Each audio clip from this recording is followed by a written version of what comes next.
हमारे देश में अनेक प्रकार की विद्याएं हैं, जैसे कि ज्योतिष शास्त्र, सामुद्रिक शास्त्र, शारीरिक लक्षण, वनस्पति औषधियाँ, योग, ध्यान, मैस्मेरिज्म, जादूगरी, वास्तुशास्त्र आदि। ये सभी विद्याएं ऐसी है जिनको समझ आता है उनके लिए तो ये सब चमत्कार से कम नहीं है, और अगर समझ नहीं आए जिनको, तो उन सब के लिए तो ये एक फेंक या फिर गप जैसी विद्याएं उनको लगती है।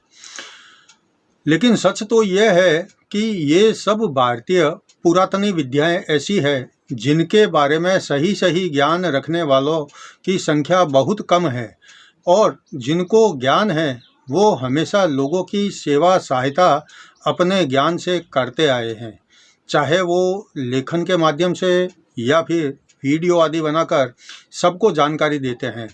और आज मैं इसी कड़ी में एक बार फिर आप सभी के लिए एक यानी कि कुछ ऐसी जानकारियाँ लेकर आया हूँ जो हमारे दैनिक जीवन से जुड़ी हुई है।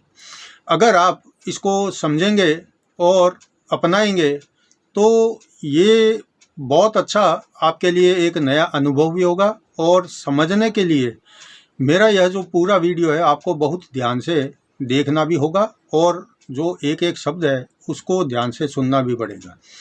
तब आपको इसका पूरा सही अंदाज़ा होगा कि क्या करने से क्या होता है।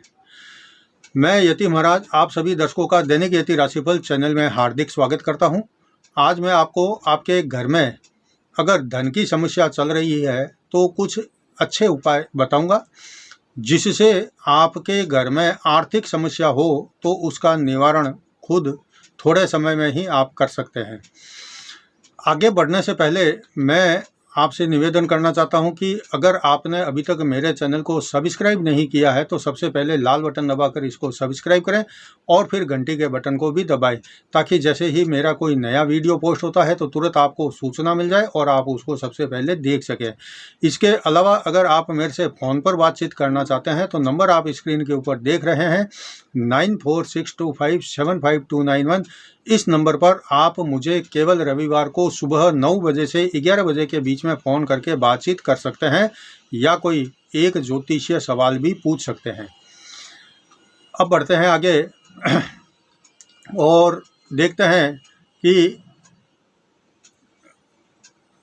अगर आपके घर में मनी प्लांट का पौधा है और फिर भी आपके घर में आर्थिक समस्या बनी रहती है तो आप क्या करें जिससे कि आर्थिक समस्या धीरे धीरे जो है दूर होती चली जाएगी। हिंदू धर्म में और वास्तुशास्त्र में जो है, हिंदू धर्म में वास्तुशास्त्र को बहुत ही अधिक महत्व दिया गया है, ज्योतिष को भी बहुत महत्व दिया गया है, बाकी सब विद्याओं को भी बहुत महत्व दिया गया है। लेकिन वास्तुशास्त्र जो है इसको कुछ अधिक इसलिए महत्व दिया गया है क्योंकि अगर वास्तुशास्त्र के अनुसार कोई काम किया जाता है तो उसका शुभ परिणाम देखने को मिलता है। हिंदू धर्म में वास्तुशास्त्र को बहुत महत्व दिया गया है।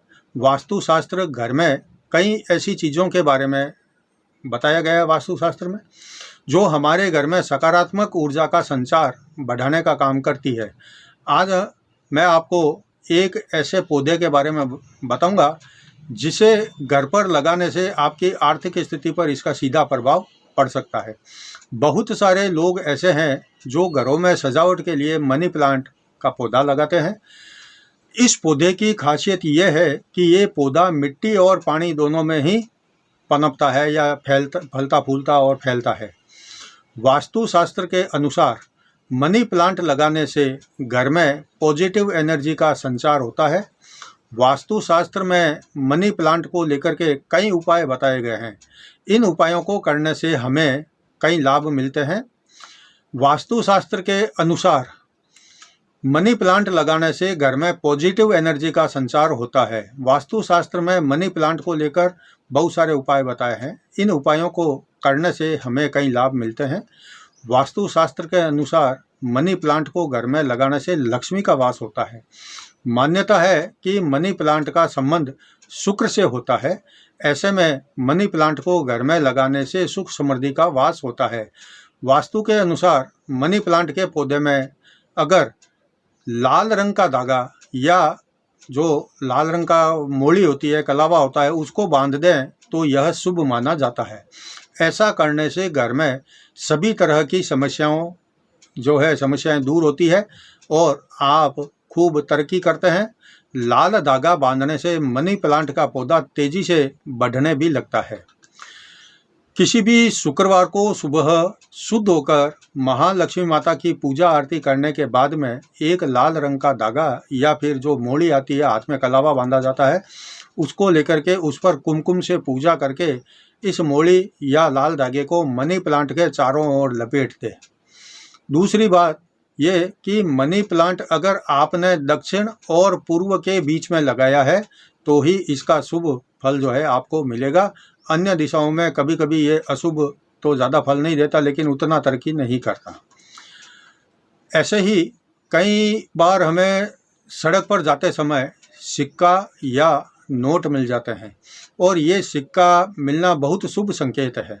अगर आप काम पर जा रहे हैं और रास्ते में पैसे सड़क पर पड़े मिल जाए तो ये संकेत होता है कि काम में सफलता मिलने वाली है। और अगर काम से घर लौटते समय ये पैसा मिले तो घर में सुख समृद्धि बढ़ने वाली है। ऐसे ही अगर आप जेब से पैसे या पर्स निकाल रहे हैं और उस समय पैसे जो है ज़मीन पर गिर जाएं तो इसको बहुत अपशकुन मानते हैं लोग। लेकिन अगर पैसे निकालते समय ज़मीन पर गिर जाएं तो ये अशुभ नहीं होता है। अशुभ तो तब होता है जब किसी की जेब से पैसे गिरते हुए को हम देखते हैं, हमने देख लिया या आपने देख लिया और उसको बताया नहीं, और फिर वो पैसा आपने ज़मीन से उठा लिए तो फिर आपके लिए धन का बंधन या फिर आय में रुकावट आना जो है शुरू हो जाएगी। अगर आप किसी को पैसा देने के लिए या फिर किसी को कर्ज या उधारी चुकाने के लिए जेब से पैसा निकाल रहे हैं और उसी समय जेब से कुछ पैसे निकलकर नीचे पांव पर गिर जाए तो ये शुभ माना गया है कि आपका जो कर्जा है वह जल्दी अब चूकने वाला है। सामुद्रिक शास्त्र के अनुसार पुरुष के दाहिने हाथ में और महिला के बाएं हाथ में अगर खुजली हो तो धन मिलता है, लेकिन वास्तुशास्त्र में इसका उल्टा बताया गया है कि पुरुष के बाएं हाथ में खुजली आती है तो पैसा मिलता है और दाहिने हाथ में खुजली आती है तो धन खर्च होता है। अगर आँख की पलक पर खुजली आ रही है तो ये शुभ माना जाता है।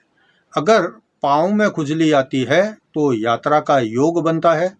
अगर कान पर या कान के पीछे के हिस्से में खुजली आ रही है तो ये माना जाता है कि कोई शुभ समाचार सुनने को मिलेगा।